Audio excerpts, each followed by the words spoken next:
வணக்கம். இன்னைக்கு நாம ஒரு செம்மையான அதே சமயம் ரொம்பவே சுவாரஸ்யமான ஒரு பயணத்துல இறங்க போறோம். இது வெறும் ஒரு அறிவியல் விளக்கம் மட்டும் கிடையாது. பல காலமா சொல்லிட்டு வர ஒரு அழகான பழங்கதையும் அதுக்கு பின்னாடி ஒளிஞ்சிட்டு இருக்கிற நிஜமான சயின்ஸையும் ஒன்னா சேர்த்து பார்க்க போறோம். தயாரா இருக்கீங்களா? வானம் ஏன் நீளமா இருக்கு? சின்ன வயசுல நாம எல்லாரும் கண்டிப்பா ஒரு தடவையாவது இந்த கேள்வியை கேட்டிருப்போம் இல்லையா? இதுக்கான விடைய கண்டுபிடிக்க நாம பல ஆயிரம் வருஷங்களுக்கு பின்னாடி போகணும்.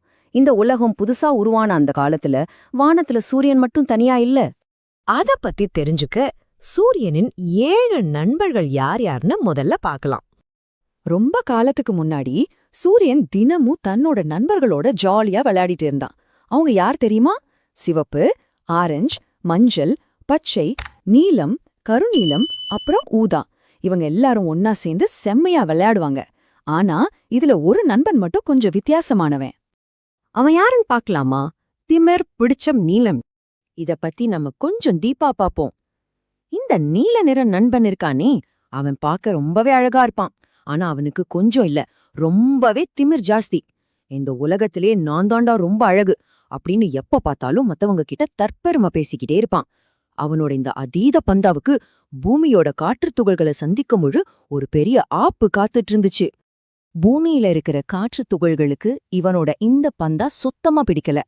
மத்த வண்ணங்கள் எல்லாம் காற்றுத் துகள்கள் கிட்ட ரொம்ப அன்பா ஃப்ரெண்ட்லியா பழகுனாங்க.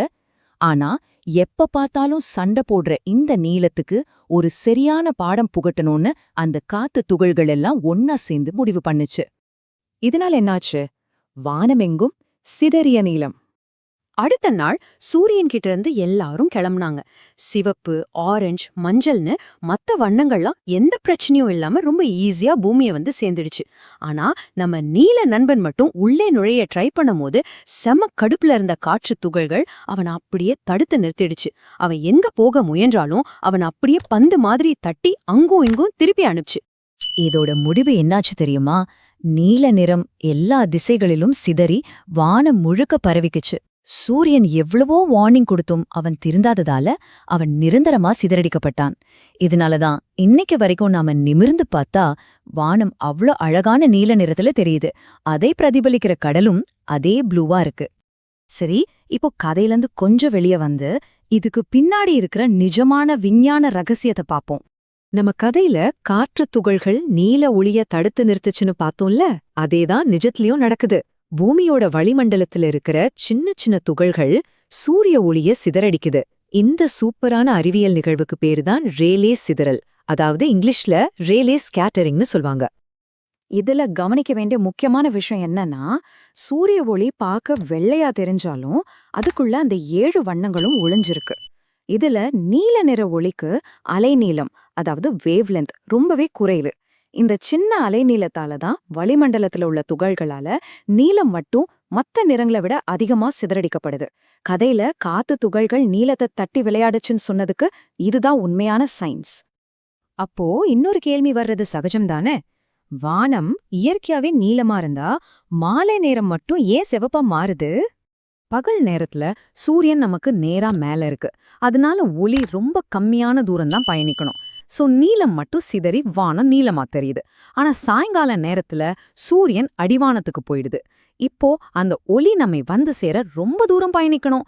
இந்த நீண்ட பயணத்துல நீல நிறம் முழுசும் சிதறி எங்கேயோ காணாம போயிடுது.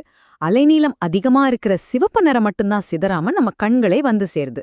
இதனாலதான் சூரிய உதயமும் அஸ்தமனமும் அவ்ளோ அழகா சிவப்பா தெரியுது. இந்த அறிவியலை தாண்டி இதிலிருந்து நாம கத்துக்க வேண்டிய ஒரு முக்கியமான வாழ்க்கை பாடமும் இருக்கு. திமிர் இருந்தா நம்மளை யாருக்கும் பிடிக்காது. ஆனா நல்ல மனசு இருந்தா இந்த உலகமே நம்மளை நேசிக்கும். நம்ம கதையில வந்த நீல நிறம் அதோட திமிரால எப்படி தடுத்து நிறுத்தப்பட்டு தூக்கி எறியப்பட்டுச்சோ அதே மாதிரிதான் நிஜ வாழ்க்கையிலையும். ரொம்ப பந்தாவா பெருமையா பேசுறவங்களை யாரும் ஈஸியா ஏத்துக்க மாட்டாங்க. இப்போ உங்களுக்கான ஒரு சிந்திக்க தூண்டும் கேள்வி. நாளைக்கு நீங்க நிமிர்ந்து அந்த அழகிய நீல வானத்தை பார்க்கும்போது இந்த ரேலே சிதறல் அப்படிங்கிற சுவாரஸ்யமான அறிவியலையும் நல்ல மனசோட இருக்கணுங்கிற இந்த எளிய பாடத்தையும் சேர்த்து ஞாபகம் வச்சுப்பீங்களா? கண்டிப்பா வச்சுப்பீங்கன்னு நம்புறேன். இந்த சுவாரஸ்யமான விளக்க பதிவோட இணைந்திருந்ததற்கு ரொம்ப நன்றி.